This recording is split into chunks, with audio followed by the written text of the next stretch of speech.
Good evening, everybody. We are with my favorite coaches on the planet. It's so great to see everybody out there. We have right beside me, there's Maribon. And then next to Maribon is Ryan with 2-Minute Tennis. And then in the, what they call them, the lower square, remember that game show? Put me in the top. Put me in the top.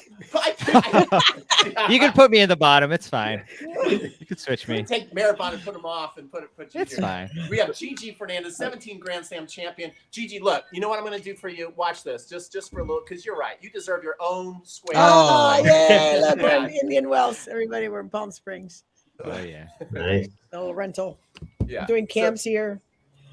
So none of us are allowed on except for Gigi for the rest of the time. No, so put it back. Put it back. And then we have right at the master pro, the master of disaster, Jorge Capistani.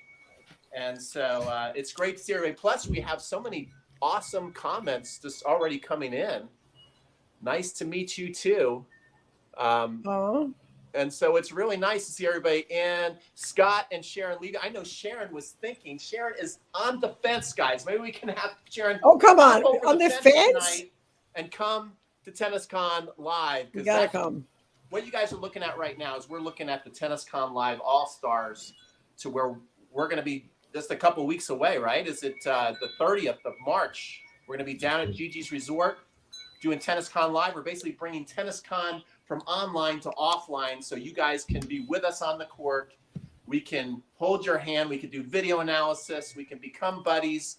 It's a lot of fun. So, yeah, good to see everybody. Gigi, I want to start with you. Gigi, you are actually at Indian Wells right now. Is that correct? I am. I'm doing G Method camps here at Indian Wells. 2 days at the camps and 3 days at the courts. But I haven't been at the courts yet. I go to the courts tomorrow. So, super fun. And besides your students, are you seeing anything out there? Are you seeing any of the pros walking around or anything like that? Yeah, so we do our camps at the Omni Rancho Las Palmas, which is sort of like an alternate site for practice. So especially players who have lost early, like Belinda Bencic was practicing there yesterday. Leylah Fernandez was there today. Francis Tiafoe was there last year, actually. He was out early and practiced there most of the week. So, yeah, it's a fun, great resort, and there's so much great energy here in the desert for this event. And, they're trying to become the 5th Grand Slam, and it's tall order to try to break into a Grand Slam, but it's pretty close, and it's probably, I would say the best event in the world that's not a Grand Slam, and it has won that award for the 8 of the last, 8 years in a row, like players' favorite tournament for the past 8 years. So they do really great job. The venue's large, but not large like the U.S. Open, where it's impersonal. You can still get close to the players. And one thing that they do here that's great is somehow they get the singles players to play doubles. So we like Felix and Shapovalov are playing doubles, and in the past, Rafa has played doubles. Djokovic has played doubles. Stan has played doubles. Andy has played doubles. So you get a lot of that. I think because they can't go home. Like if they don't do well here, they can't go home because the next tournament's Miami. So they kind of hang out here in the desert, playing, practicing until they have to go to Miami. So it's super fun. Yeah. So David right here has a question. We have this all the time. So my question is going to be a little different. It's always, why don't they show more doubles on TV and everything? Are you noticing, since there's more of the stars playing, like Leylah Fernandez, she actually likes to play a lot of doubles. Are you noticing that the stands are more full than normal watching the doubles since there's bigger names out there playing doubles? Oh, they're packed. The stadium, this weekend, the players playing doubles, like Jack Sock and Eastner played doubles match, and it was standing room only. I mean, all the players, all the doubles matches are packed. I mean, you can't get in to watch them, which is kind of a shame. But it's always been the case. We're second-class citizens, doubles players. We're like the afterthought, and unfortunately, that we don't get the broadcast. We don't get broadcasted on TV, and we don't get the. Which it's like it's all about the stars, right? And the true stars are in singles, and people want to see Carlos Alcaraz and Iga Swiatek, for whatever reason. Even though they could probably relate more to watching and learn more by watching a doubles match. Yes. Well, I just want to say, guys, we have 117 people on. We have Grace, who actually was down at Grace, Gigi's my camp, and favorite. she is so sweet.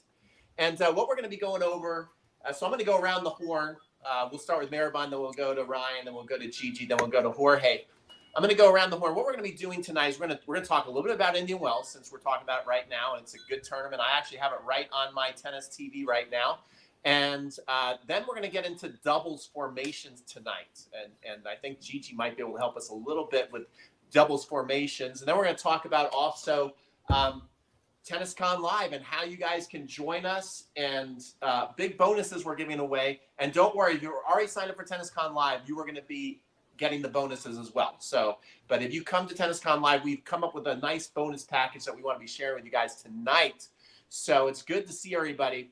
Maribon, have you been able to, what's striking you so far about Indian Wells? Are you noticing anything going on, or have you been too busy with work this week to keep up?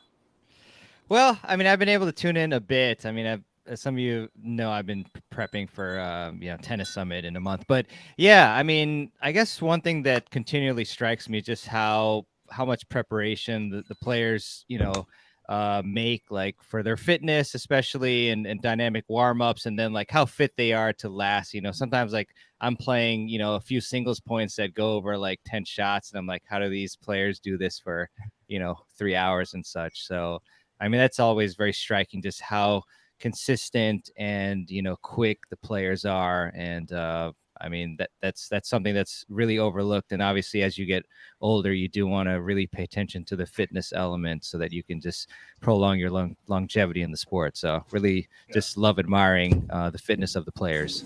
Yeah, Medvedev, interesting you said that. Medvedev last night was playing. He won. It was a great battle. And he was complaining, and even wrote on the camera after the match, too slow. Like, the courts are too slow, which I find interesting because Medvedev is a grinder. But he actually, since he hits flat, he wants the court to move a little more. And then there was another pro, Tommy Paul, today also said, surprised how slow the court is. Ryan, have you been paying attention to the surface and how the players are reacting and the points, or no? Am I catching everybody off guard? I've been watching a little bit. Peter, I have not watched one single point of Indian Wells. Are you kidding me, with 2 young kids and wife working full time, myself? But hold on. Here's what I do want to say, because it doesn't matter if it's Indian Wells, if it's Wimbledon, right? Roland Garros. My suggestion is, when you do watch tennis on TV, from an educational standpoint, there's so much to learn. And Gigi even touched upon it. She said, you can relate a little bit even more to the doubles, and you can learn and you can pull things. So I would suggest, whether you're learning, from tenniscon Live, or you're learning from a local pro, including watching it just as a entertainment moment of just putting your feet up and maybe drinking a beverage, it can also be an educational way of learning how to improve, whether it's noticing how often they return down the middle, on a big serve, just to get this point started and not to hemorrhage points, or just the split stepping, or look how focused they are in between points. There's so much to learn when you are watching tennis on TV. So I guess you're going to notice what you're looking for. So maybe start to look for certain things that you've heard from some of us, maybe, or people, who you respect in your local area, that really are things that the pros do and that we can learn from, and then we can apply it to our own game. One of the biggest, to piggyback on that, I was watching Taylor Fritz, who just crushed his last opponent, and I saw number 4 by his name. Guys, an American, 4th seed at Indian Wells. That's huge. Tommy Paul crushing his opponents out there. So American tennis, there's some things to be excited about. Plus, the women are doing great. Lots of great women players. Coco Gauff still in the draw. Jessica Pegula. But what they said Taylor has done different is he's been convinced by his coaches. Now, look, dude, you hit the ball huge. There's no need to be going for the lines. If you just pound the ball a little bit to the left, a little bit to the right, these people are not going to be able to keep up with you. And I noticed in those rallies, that's what he was doing right before I came on here. And his opponent felt pressure and kept trying to go for a line. It kind of reminded me of the way Agassi used to dare people to change direction on, rather than going and playing a very disciplined game. So, he's playing a much more disciplined game, and now he's fourth seed. This is really exciting. Jorge Capistani, maybe the biggest brain on this live stream. You haven't been able to say anything yet. What are your thoughts on Indian Wells? Well, I've been watching parts of the matches, usually in the evening, and I can't help but, go back to the Netflix series, which, I hope a lot of you watched, where they follow the tour, and the first episode was Indian Wells. And what I took away from that series, I was so glad it happened, because so many club players, rec players, us normal non-professionals, they have a bad view of themselves. Honestly, most people don't think they're hot shit. But they kind of think, I lose more than I should, and I'm not the toughest competitor. That's kind of a rampant way of thinking for a lot of our customers.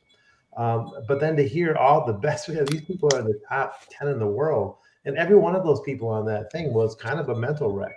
Our sport is brutal when it comes to mental stuff. So when you see millionaires playing tennis and they're kind of emotionally, exhausted and wrecked and full of doubt, I would turn that around and say, look, guys, sound familiar? This is how it is. Even the best players in the world have doubt. So it doesn't, would you rather not have doubt? Of course, but it's not, I just have this as my mission in life. I talk to so many people that just kind of, I don't know, something wrong with me. I'm not a tough competitor. I'm a schmuck. I can't win. I lose. I play better in practice than I do in a match. Everything, so that's kind of what I'm looking for. I'm always paying more attention, frankly, to the time between the points. I could watch that. I'd watch a whole match where all the points are taken out and you just show people the between point and try to guess if the person won or lost the point. That's great. I haven't tried that, but I think that would be a fascinating thing.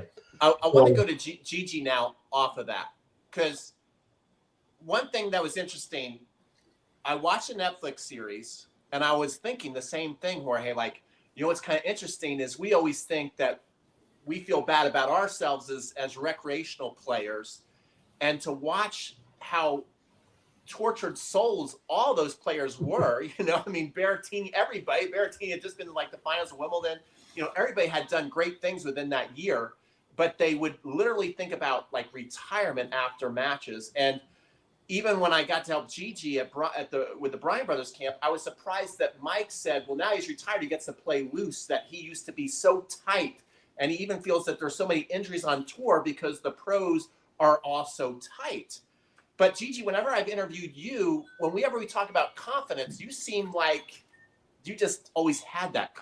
Am I misreading that? You always seem like that didn't really be part of your DNA. So I just did a lot of mental work. I was not born with mental toughness. So I used to break 100 rackets a year, and I used to pay my fines to the WTA tour before the year started because I knew I was going to get fined. And but I was lucky that I met Jim Lair, famous sports psychologist, and he taught me, number one, what to do with the time between points. What Jorge was talking about, it's like something really specific should be happening in that time between points.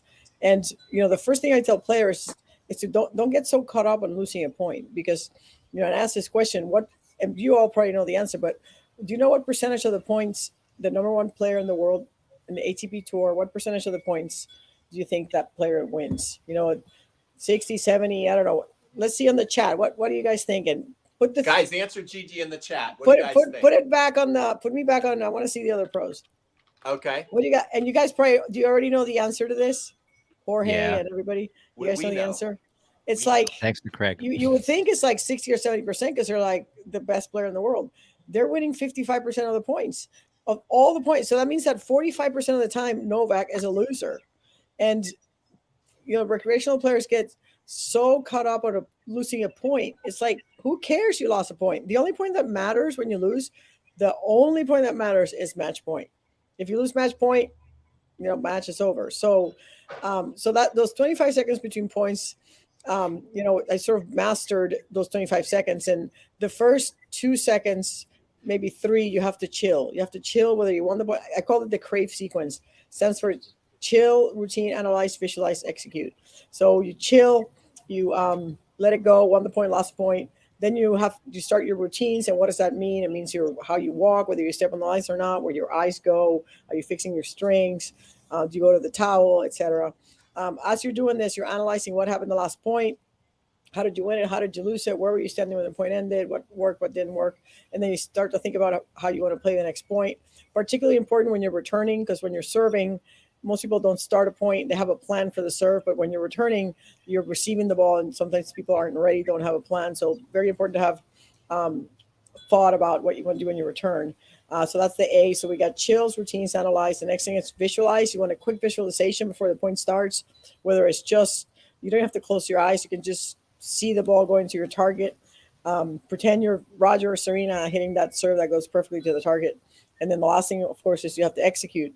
Now, to properly execute, you need to have trigger words. And I know I'm taking a long time, but I apologize. But trigger words are words in your head that you repeat over and over again, like a mantra when under pressure. When something happens to you under pressure, and everybody's different. For me, I knew my example is under pressure. I knew that my left arm was going to come down, the serve was going to hit the tape, and I was going to miss my first serve. So my mental trigger word on every time I served, every single time, was left arm up. So I toss the ball, I go left arm up. Now that had a triple benefit. The first one was I'm keeping my left arm up because I'm telling myself to keep my left arm up. The second one is because I'm thinking left arm up on the first point, the second point, the 10th point, and the match point. Match point is like every other point. I have the same thoughts. I'm not thinking this is match point. And then the probably the most important one is because I'm thinking left arm up, I can't think something I don't want to think, like, oh shit, don't double fault, right? Or something, oh my God, I'm serving for the match. No, it's just left arm up. So those 25 seconds are really critical. And you saw in that whole analysis that I gave you, there was no time to berate yourself. And if you are going to berate yourself, which we all do, I mean, I wasn't perfect, but I had 2 seconds to do that. And after the 2 seconds were over, then I had to move on to the next step. That was awesome. First of all, I love it. I've already forgotten it. So, I mean, you got to teach everybody that again at tenniscon Live. Yes. That was really, really excellent. Thank and you. I now have one thing in common with the Grand Slam champion, Gigi. I also would tell myself to keep my arm up. So we have something in common, Gigi. Yours is the right one, right? You have to keep the right one up because you're a lefty. Right. Yeah, you don't want to keep the left one up. That's good.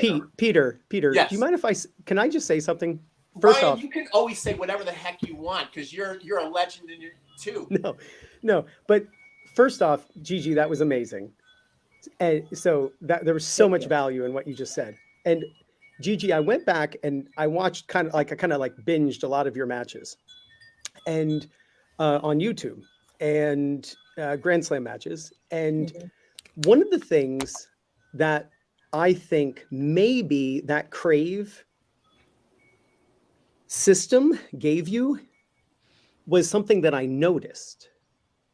And that was, you seemed, maybe you have to tell us right now if it was true or not. You seemed to really be having fun playing tennis. Yeah. You just had a lightness and an airiness to the match. You'd be on center court Wimbledon and you'd be smiling with Martina, and it just, you looked like you were just one of us, a recreational tennis player at a local tennis club playing for your district, championship for USTA. And there you are playing for a title. So that I just wanted to say that was something that I noticed. Yes. You looked like you absolutely had a blast on the court. And maybe that system that that Jim Lair gave you was one of the contributing factors, because it alleviated, there was no time for the negativity, like you said. So let me address that, because that's a very interesting point. So when I first started working with Jim Lair, I've been playing tennis for 4 years, and I was going to retire. I've had it. I was losing. I was successful junior career. I lost 3 matches in my freshman year in college, and then I turned pro. I've lost a handful of times in my life, and then you turn pro and you lose every single week, singles and doubles, lose, and I had not learned, I wasn't mature enough or knew enough about that losing is a learning experience, and it's better sometimes you have to lose so you know what to work on. I didn't have any of that. I was just nutty, breaking rackets. I was a wreck, and I was going to retire. And my agent says, okay, before you retire, go meet Dr. Jim Lair. And I spent some time in the summer of '88 with him. And then I went to the 88 US Open and with my new crave sequence, but he also did one more thing, which we'll talk about what Brian just said. He said, he asked me if I could act. And I said, well, I don't know if I can act, but oddly enough, my great uncle was Jose Ferrer, who won an Academy Award. So maybe I had the acting gene. So he said, I want you to act like you're having fun. I want you to go out and pretend like you're having fun. I know you hate it. And you and I have this little secret that you hate tennis. You're going to quit at the end of the US, whenever this tournament ends. And I said, fine. So I went out and I played my first match and I won 6-4 in the third. I came off the court and he said, did you have any fun? I was like, no, miserable. Tennis from 4-all in the third is super stressful. So he's like, okay, well, try to have fun the next match or pretend like you're having fun.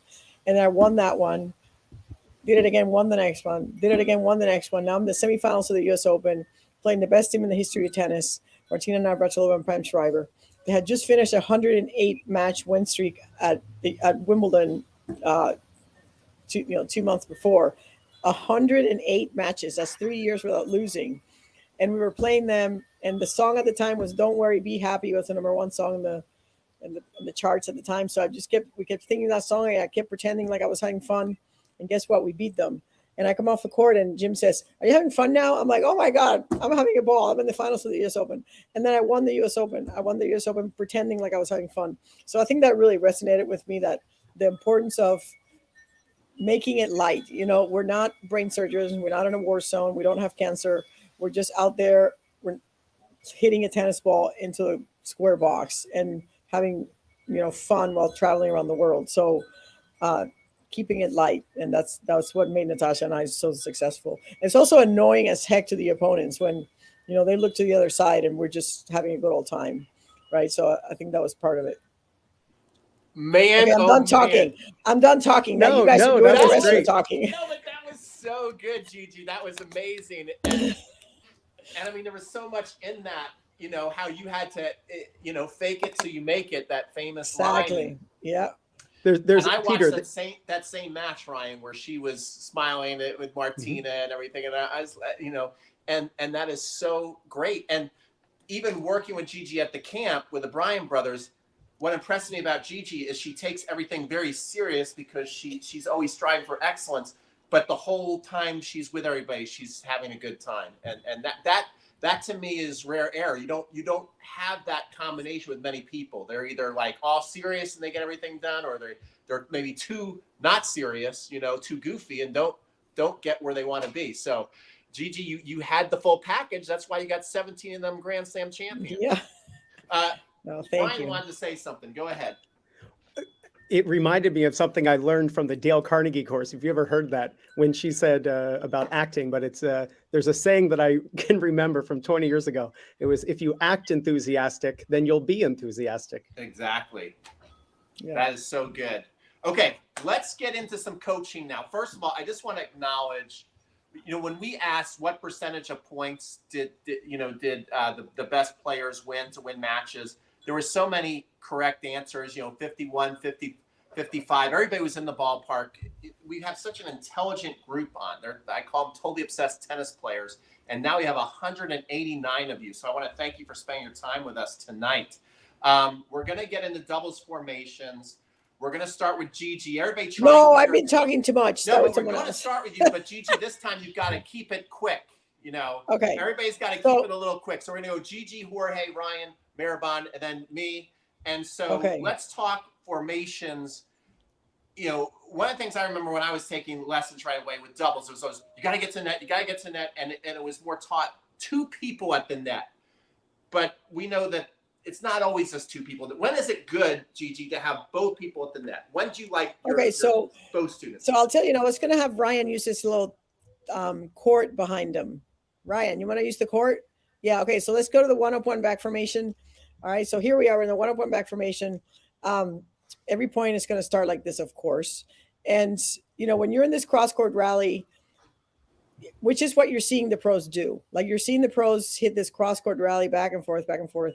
This isn't doubles. Nowadays, what they're playing is not doubles. It's singles on the doubles court. I'm sorry, but and the recreational players think they have to play like the pros. That's another mistake. You know, if you go back and look at tape from the 70s, 80s, and 90s of doubles matches, and that's how doubles should be played. So hopefully in this situation, someone's going to come into the net. Now, when you're coming to the net, let's say black comes into the net. We want to make sure that you follow these two rules for coming into the net. Make sure you get to at least the service line for your first volley.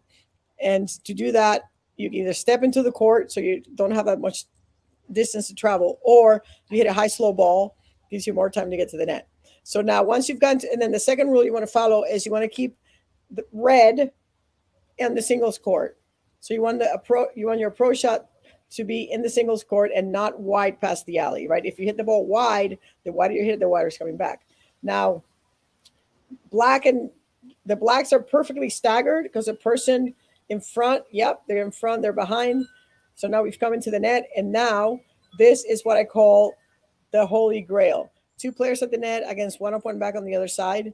The majority of the points are going to be won by the two players at the net. So this is what you're looking for anytime you're playing doubles, is to ideally get to this formation. The sole baseliner has a lot of pressure. Anything high, their partner's dead.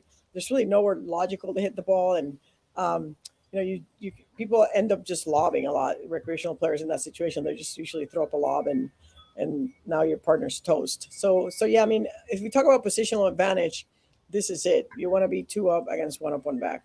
Okay, awesome stuff. Let's see, Ryan, I'm going to exit that. So now I'm going to go to Jorge Capistani. And thank you, Ryan. My question for you, Jorge, is when you have 2 people up, because we're talking about 2 people up right now, what mistakes do you see, even if they get themselves in the holy grail? So let's say they set themselves up just like Gigi likes. What mistakes do you see from your students when they end up blowing that holy grail position? What are the mistakes you see? Do you want Ryan to use this board for you? Or just want to talk through it? I could talk through it. So let's talk about the team that are at the net. So they have the tactical advantage. The biggest screw up I see there is, so they position themselves, they've kind of garnered the position they want, and then they try to use an elephant gun to kill a squirrel with the volley.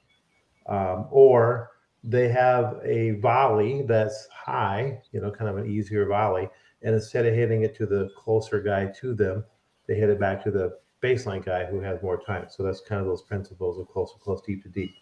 That's on the net side. What I see when you're at the baseline, so now the other side, they're at the baseline, you got 2 people at the net. The biggest rookie mistake I see is that they freak out a little bit and they hit hard because they think, oh my gosh, even though it might be Sally Smith, your neighbor, they go, oh no, that's Gigi Fernandez up there. You assume they're unbelievable volleyers. So they hit a passing shot rather hard, and it stays up chest high. So the opponent is really, or the net player is hitting kind of an easier shot. So I can see that all the time. I have this drill called over under, where I just have my net people literally as they volley, they will say over the net or under the net. And if you just do that drill, shockingly, like 80% of the time, the volleyers are saying over, which is not good. That means that the passers are not hitting low or lobs. So those are the 2 screw ups. The position is good, but you can win 90% of the point and then dump it at the end, because you get all this tactical advantage positionally. Then you try the wrong shot or you overcook it. I first heard that phrase, use an elephant gun to kill a squirrel. My coach told me that when I was in high school, and it's true. Sometimes you just got to make a volley. Just put the ball in play. You don't have to hit like some ridiculous shot. So I think those are the 2 things that come to my mind. Jorge, as always, you hit another home run. I call him the Babe Ruth of tenniscon because you just have a great answer for everything. Okay, Ryan.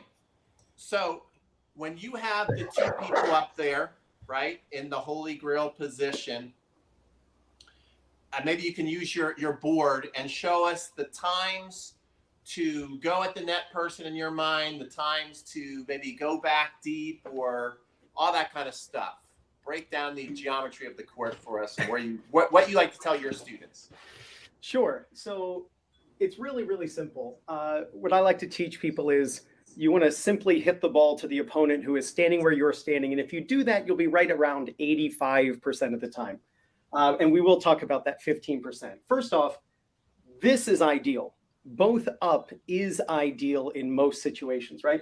But I can tell you that when you are at the net, you need to know where to aim. And I'm going to pull from Jorge a little bit, the over-under idea. When you have a ball that is above net level and a ball that you can hit with comfort and you feel confident doing it, I'm not talking about like a backhand overhead, but something that you feel comfortable doing or hitting. When you are one of these two players and you've got a high ball, I would recommend picking on this side of the court. As Gigi just said, they're a dead duck. And why? Because they have less time to react. So when you are above net level at the net, you're looking for the person with less time to react. So it truly is 2 against 1. When you asked Jorge, what's a mistake that is seen that you see when both players are up? Jorge, there's basically 10 different things you could say in there. And Jorge said great answers. And I was also thinking when you have a low ball hitting it to the net player, which you would not want to do. If you have a low player, you're going to look to hit it to the person who's back. And if you can hit it short and low kind of in front of them and pull them in, make them lift, most players, when they step inside the court, they're not able to pop that ball perfectly over your head for a lob. So they're just going to feed you that upward ball. They have to send that ball up. And then since they send it up, they started by giving you a low ball. But if you can get it low to them short, they'll pop it up. And then you're looking to hit it to the person again, closer to you, the person with less time to react. Doubles is an interesting game because they've doubled the number of people, but they haven't doubled the space. So where singles, you might look to hit into open court. In doubles, often when you're looking into open court, you're looking for sometimes, not always, but sometimes smaller areas that are a bit risky. So there's more hitting to players. People say, I feel like I keep hitting it back to my opponent. When I hear that, to me, I just keep giving it to them, very commonly said. To me, that's high balls that are hit to the baseliner. You don't want to hit high balls to the baseliner. You want to hit high balls to the person closer because they have less time. But low balls, you're kind of kicking the can down the road and waiting for a better opportunity to win the point. Excellent. Oh my gosh, the board is great. And people are saying like, great stream. I'm enjoying this stream as well. We're at 196 people on here. So we're very close to Maribon doing a TikTok dance. Volunteered he would do a TikTok dance. So he broke Definitely. 100. Now, Maribon, I want to go to you because you are more of, and you can Pete, can you get off me? Pete, there you go. Getting off.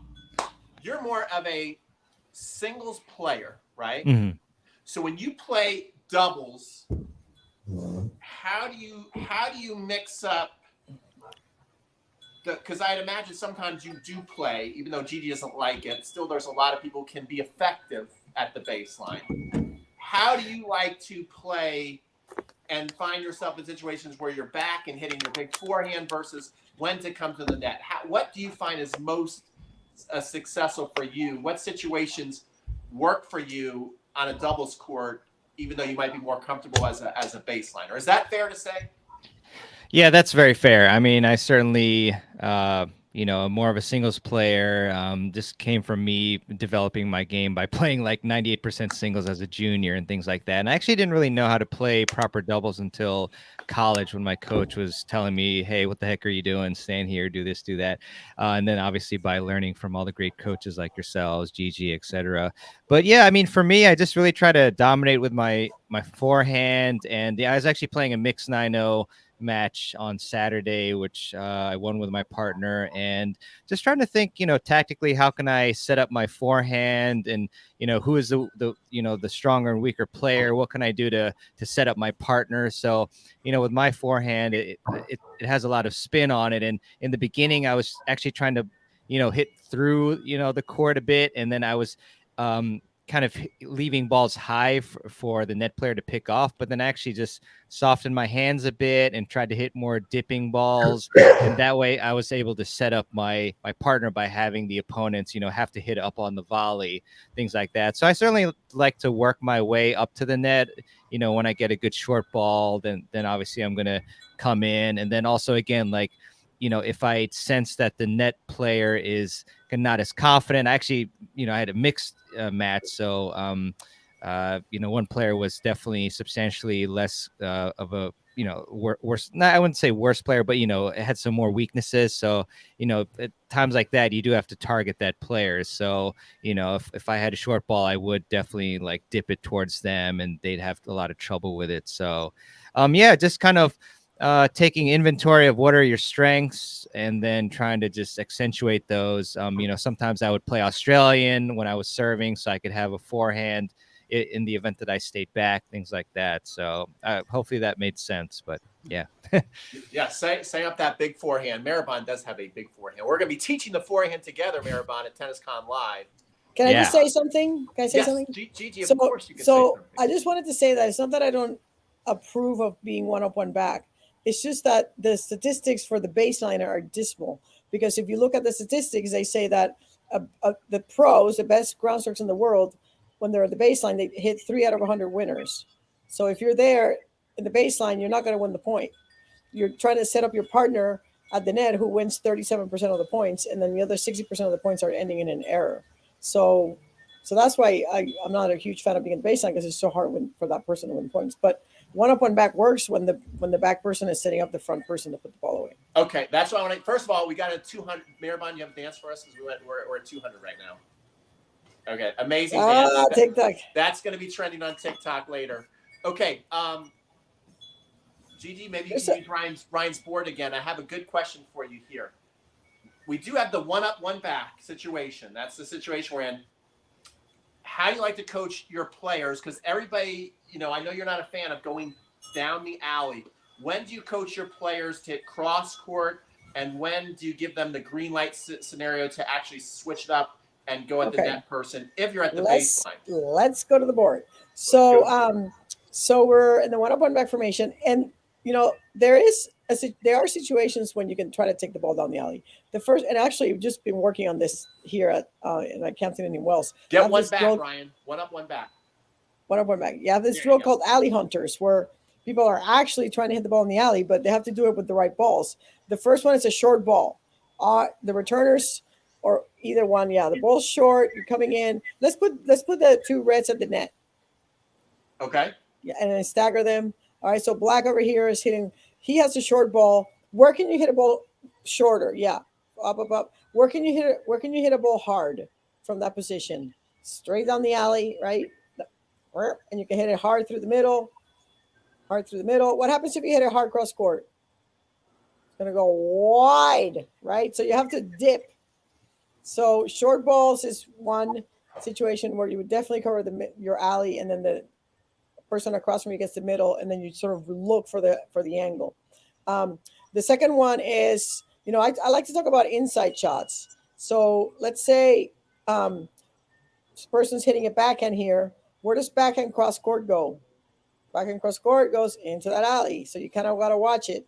The only time you don't watch that is if it's a really penetrating volley and they're going to be late on that, then they can't kind of pull it across their body. So you also want to go down the line if you have a poaching opponent. Red RP likes to poach. They're active. They're busy. And you got to do it early in the match. You got to do it early so you keep them honest. And then the third one is, wide balls. I'm not a huge proponent of hitting wide balls into the alley because it's a very hard shot for most recreational players. But if you're pulled way wide and you're way wider and you're out of the court, yeah, that's good. You're out of the court. Yeah, you're way out of the court. You're going to have to try to hit a winner because you're such a bad position, right? So you can just pull that trigger on that down the alley shot and give it a whirl, especially if it's not like 15-40. You want to do it on game point. Awesome stuff. Oh my gosh, this is a great stream. I think this is one of our best ones. I really do. This is Thank you, Ryan. This is a lot of fun. Okay, Jorge, when would you tell your team you're seeing them? We've gone through all the traditional doubles coaching, and when do you say to your team, you know what? Let's pull you both back. When would you suggest that? Well, here's a thing that my college coach taught me, and it ended up being super helpful. But he would call it a gear. You're going to play a couple different ways. Like plan A was, remember I played college back in the 70s and 80s. So plan A was serve and volley and chip and charge and return. That was like that wasn't me doing that. Everybody was doing that.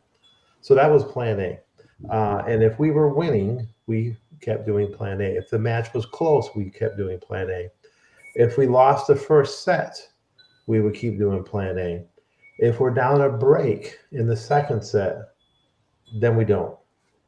Then he wanted us to do what he referred to as double back attack.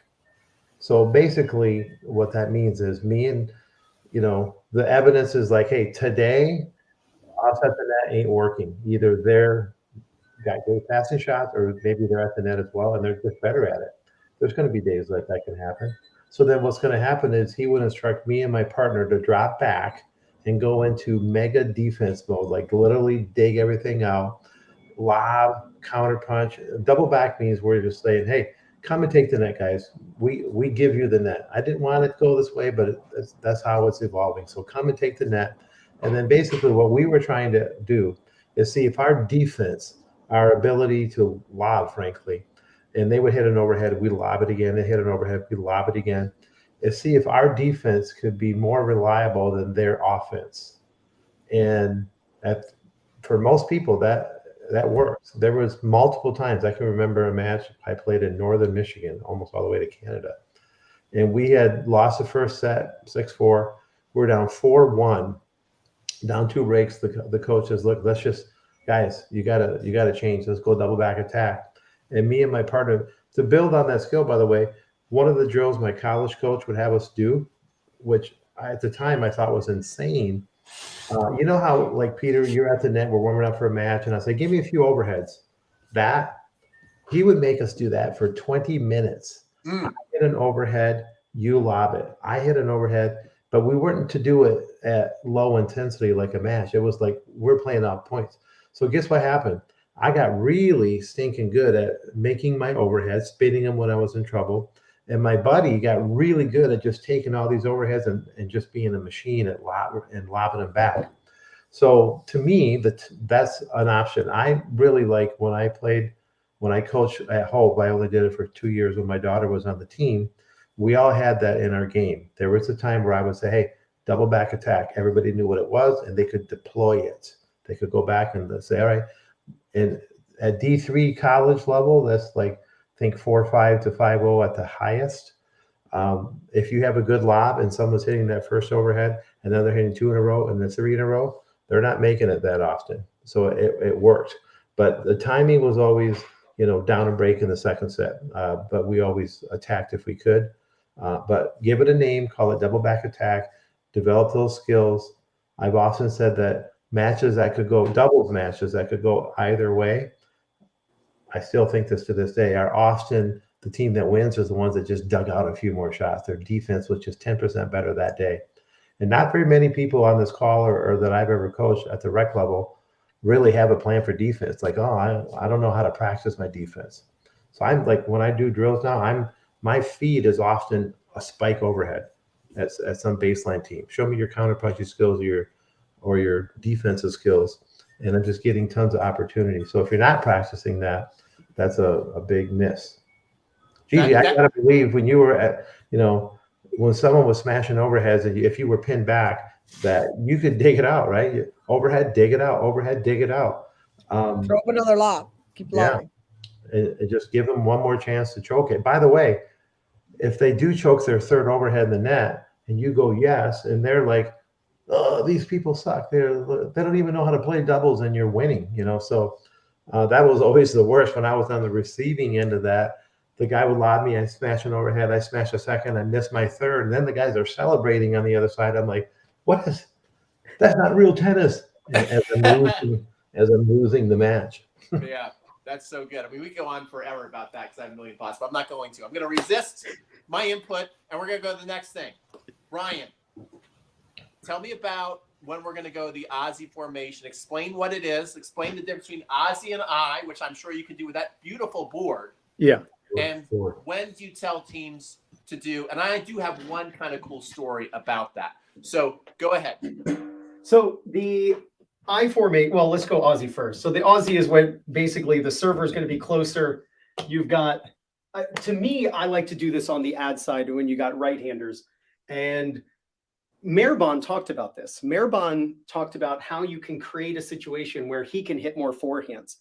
And so instead of playing, man down, instead of playing in the normal formation, the 1 up, 1 back, and then you do the serve and volley, if you take away this cross court and you force the baseliner to hit down the line, then what you're doing is creating a situation like Mehrban, where he's going to be able to get that forehand.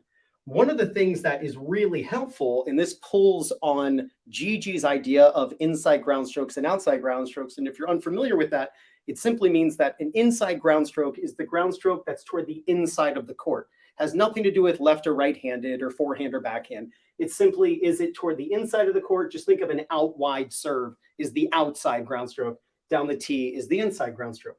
One of the nice things you can do is by planting this person here, is then all of a sudden when you serve to the backhand, if you want to, you can move over a little bit. But when you serve to the backhand, I saw a video with Martina Navratilova talking about jamming that backhand, and it's so right, because if you can jam the backhand, they basically have to pull this ball reluctantly, like to the net player, and then boom. But obviously, as soon as you serve, you're then going to make that move. One thing you do have to be careful of when you're doing this is if you serve to the inside ground stroke, then this player has that slightly, as Gigi said, that slightly, cross court ball, but the cross court is going away from you. So if you are going to do this, the nice part is you're going to have to make sure that you are creating a scenario where you're serving out wide and that you have that ability. When you're doing this, I don't teach this often to a lot of my students. When you get into that I formation and you can really talk, one thing you have to do is you have to make sure that you are on the same page. You have to communicate. This is something that you often do not see in recreational doubles. Obviously, the pros are doing this all the time, and it's one of the benefits.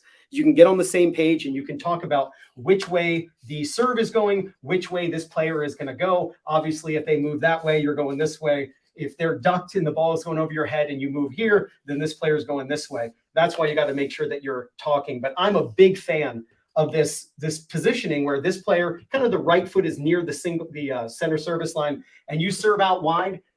It's so difficult to take a backhand down the line from this scenario. So they just hemorrhage a ton of points and they miss. Obviously, as soon as you serve, you got to get over. But so many balls are pulled cross court. If you and right to the net player, and then it's usually a high ball, as Jorge said, above the net or below the net. When it's above the net, boom, you're coming to this person, or even over here, as long as it's not too close to the side.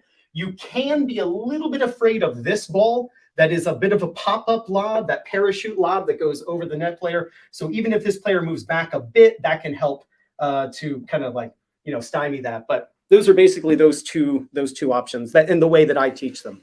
Yeah, and the cool thing, guys, is this really does work, because I'm just going to share one very fast story. I'm going to go through quick. I was playing a match out at Tennis Fantasies at New Braunfels, and Roy Emerson, guys, 28 Grand Slam titles. He was our coach, the team coach. It was like a 5-0 match, I guess. And me and my partner were playing good, and we were getting smoked because the guy on the ad side was actually just crushing backhand returns, because my partner had a kick serve. He was smoking that cross court. I got the slice out wide serve. He was smoking that.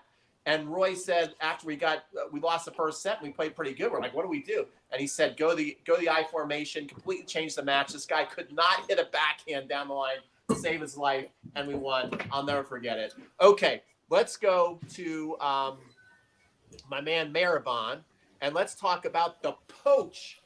Mehrban, tell me about how you like to set up the poach. When do you look to poach? What balls you like to go on? Where you like to hit your poach? All that kind of good stuff. You can use Ryan's board if you like, or you can just talk us through it. What do you want? I'll give Ryan a break, I think. Okay. But I mean, with the poach, I guess, one big consideration that people don't think about is, what is their stronger volley? I mean, because, I think for the majority of players, we have like stronger forehand volleys. So I'll recognize that in my partner, and maybe I'll actually call the poach more on, when he or she is on the deuce side. But anyways, I mean, I like to, set up a lot more poaches, on the first serve, of course, because on the second serve, the opponent has more of a propensity to to crack the ball, and it's much harder to poach off that.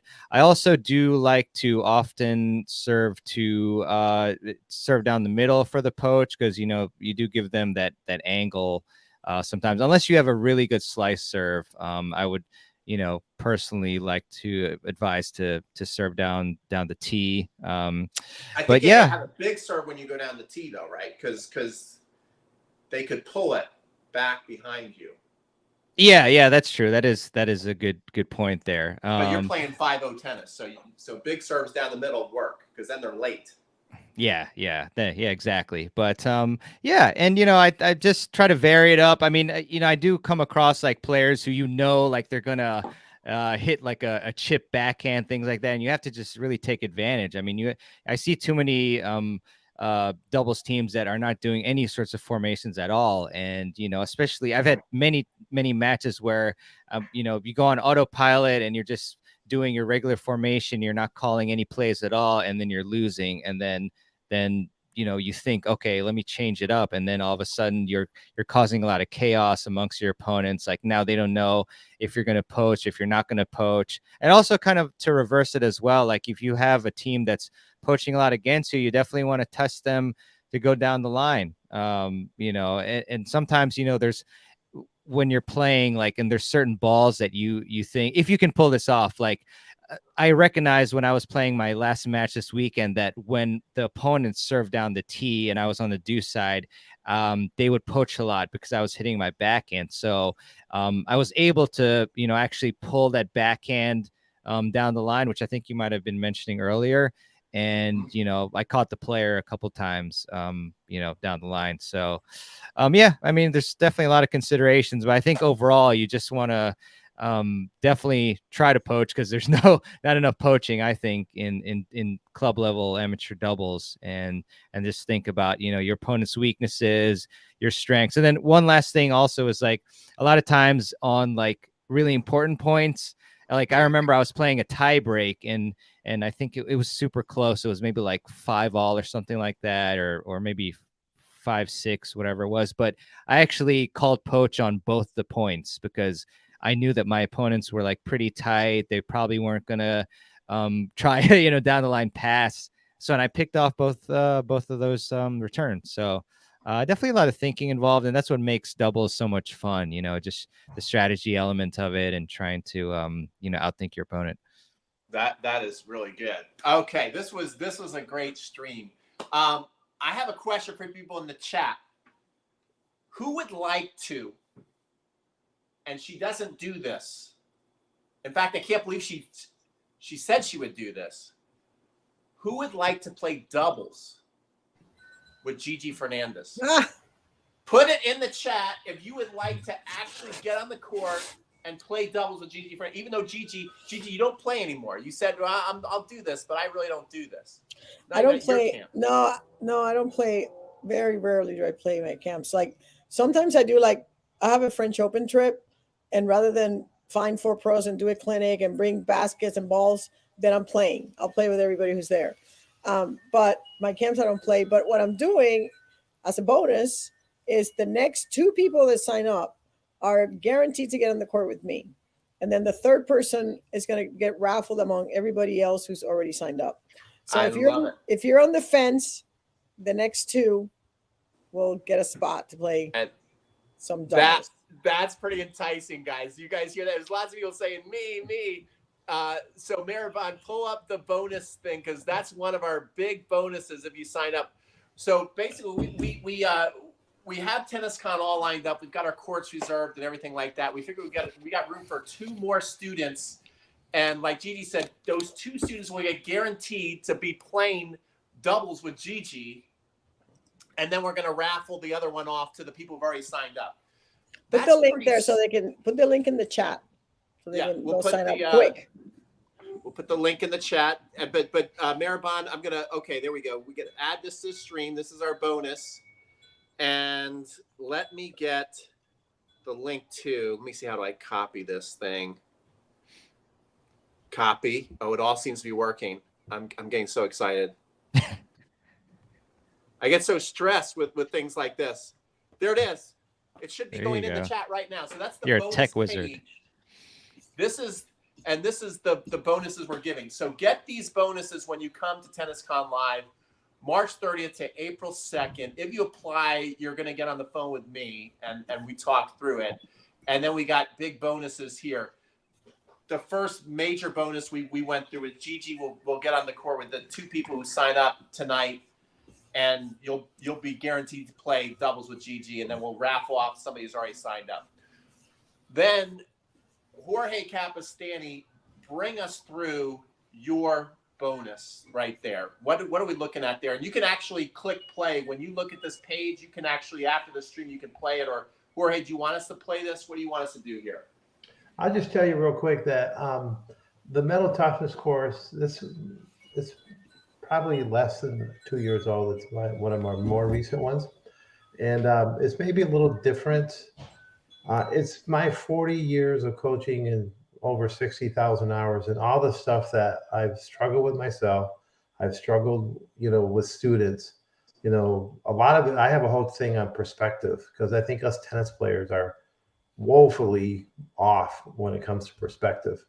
And that is a big problem for a lot of your tennis nerves and anger and stuff like that. And then we're going to have a whole section on the court.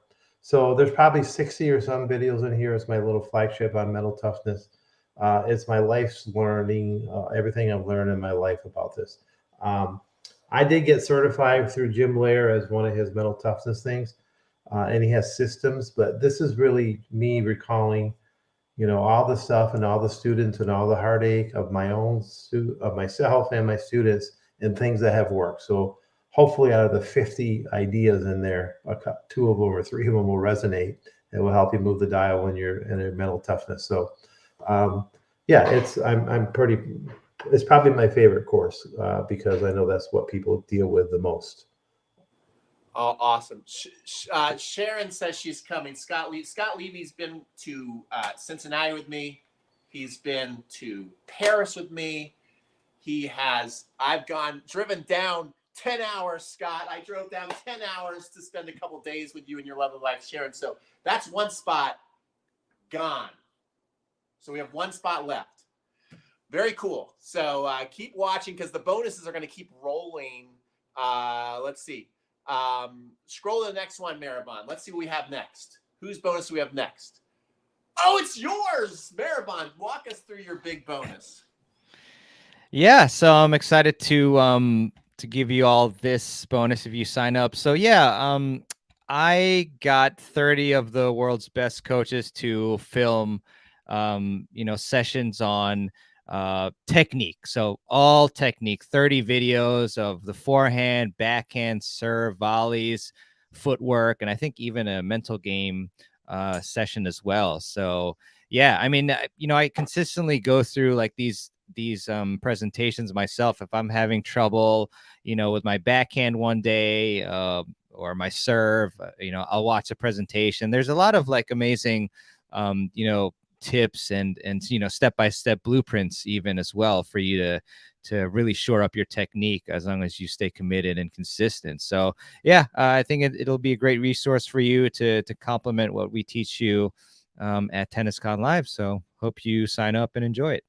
A couple things on that. I mean, I just did a survey, and it's debatable whether people are right or wrong, if they're really pinpointing their problem. But I said, what's keeping you back from the next level? Is it technique? Is it strategy? Is it nerves? Is it fitness?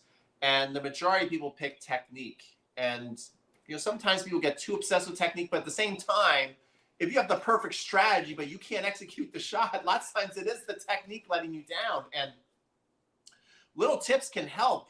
Even Tsitsipas, who got to the finals of the Australian Open, he said he won one of his matches because he thought about a certain tip on his serve. He said, I thought of this one cue, just like Gigi talked about, this one cue, and that made all the difference, and all of a sudden he could do it. So sometimes just a little thing like that is going to help. Yeah, Scott, I got you. Oh, Scott's going to Spain too. Jeez Louise. Anyway, Scott, I've got you. So if you're having trouble signing up, you're in. You're in. Okay. And guys, let me know too if anybody else is having trouble filling out the form, because I made that website today. Send me an email to crunchtimecoaching@gmail.com. You're like, I'm trying to fill out the form, it's not working. Let me know. It should work. I tested it, but sometimes technology gets in the way. All right, very cool. That's Maribon's bonus. Go to the next one. All right. Who do we have next? Jeff Greenwald. He is not here, but Jeff he's going to be at tenniscon live. He's one of the best players over 50 in the world, literally. When I was coaching out in Northern California at a club called Almond Valley Athletic Club, and Jeff, it was a legend out there because he was just points away from getting to the main draw. And this was when he was in his 30s, points away of getting the main draw of the SAP Open, which is a professional tournament back in the day when Agassi was playing and Hewitt was playing and Rod. That's how good he is. And he routinely wins national titles, but he's also helps players like us play fearless tennis. And so he's got a fearless tennis platinum course he's going to give away when you guys sign up. So again, we've got one spot left. And if you're trying to sign up and you are frustrated, just email me at crunchtimecoaching@gmail.com. Maribon, can you write that in the chat? crunchtimecoaching@gmail.com. Sure. I have trouble chewing gum and walking and doing all that stuff at the same time. So, Gotcha. So that is Jeff's big bonus. And then the next bonus we have, I'm pretty cruel. I make Maribon type and then I make him scroll.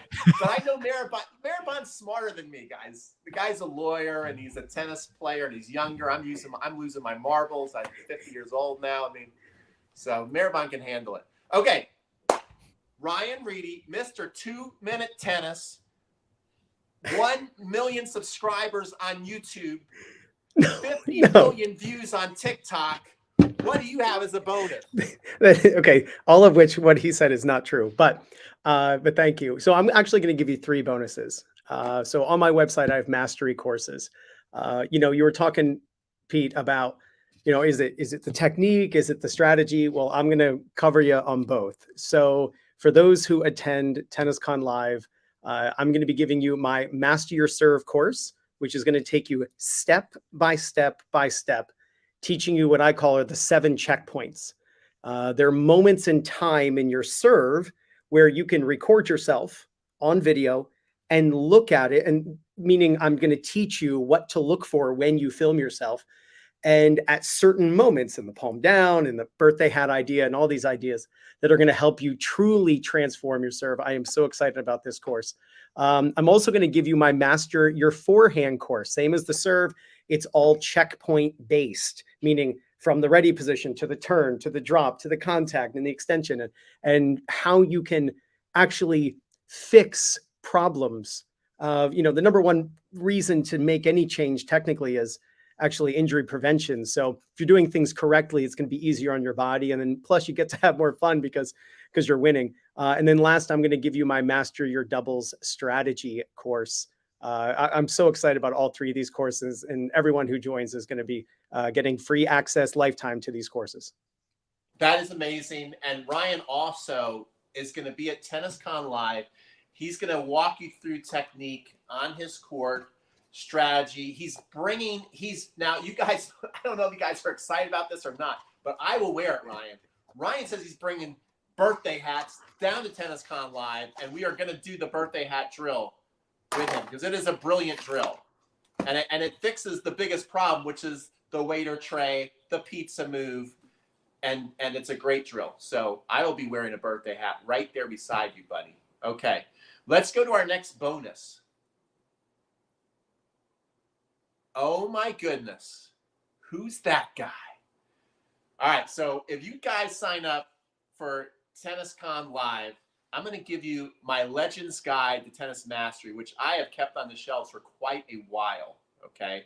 But it is an awesome course. It's literally like buying a piece of tennis history. Right there is Rod Laver. I got to interview Rod Laver. Okay. And we did interviews. We talked about what made him great. We did his favorite drills that he liked to go through. We had like hot shot juniors out there hitting. I got to interview John Newcomb, who is a great instructor. Like he knows so much about the game, and he talks a lot about mental toughness. and the two minds, and he was fascinating. Then I got to talk doubles with Roy Emerson, who's great. His big lines are, you should never, ever miss a return of serve, and you play for your partner. That's from the great Roy Emerson. And then Fred Stolle. That sounded just like him, by the way. Yeah, great accent. Thank you. Thank you. So that's my big bonus. And it was really the thrill. I mean, gosh, this online thing's just been so awesome. I had so many pinch me moments, but this was definitely the first big one where I'm sitting there, I'm going, I can't believe I'm sitting right across from Rod Laver. This is crazy. But it happened, and we have it on video for you guys to see. Okay, next bonus. I already spilled the beans. Oh my gosh, we already went through this. It's Gigi Fernandez playing on the court with Gigi. And I'll tell you what, I got to watch Gigi demo those volleys. They're still money. Those volleys are money still. So if you play with her, you're probably not going to lose. All right, guys, that is it. Those are all the bonuses. Maribon, well, I guess it's my job to take away this. But those are the bonuses. We have one spot left from what I'm seeing because Scott is definitely in. And I know when he says he's in, there's some people, you talk to. I've had lots of conversation on the phone, and they say they're in, and they're not in. When Scott Levy says he's in. It's so frustrating, isn't it? When Scott Levy tells you he's in, he's in. So we got one spot left. Oh, look at this. We've got Sir Gordon Tanner. Okay, can I say one thing? The accent If again. anybody in this call wants to go to Labor Cup, and this is my pitch for Labor Cup, Gigi Fernandez Tennis is an official North America travel partner of the Labor Cup. We have packages available starting at affordable rates that don't include hospitality all the way up to fourth row seats right behind the players, hospitality for every session. So please come with Gigi Fernandez Tennis if Labor Cup is in your plans. Go to Labor Cup. Someday I'm going to It's the best event. It truly is the best tennis I've ever seen in 3-day weekend. It really is. They need to do more stuff like that with tennis too. Yeah. Guys, this was a fun call. This was a fun call. And I just think, man, if we're having this much fun online, how much fun are we going to have in person together? And how much are we going to help you guys? And just like Scott, you know these events are good, right? Because the person who signed up has been to Cincinnati. He's been to Atlanta. I've been to Florida. He's going to Spain. He's going to, and so like they obviously don't regret it. If you love tennis and you have a little extra cash sitting around and you want to treat yourself to an event you're never going to forget, come to tenniscon Live. That's all I've got to say. Is there anything else to say on this call? No? Should I just Come to Labor end the Cup. call? It's over? It's over. See ya! All great things must come to an end. Goodbye. Bye.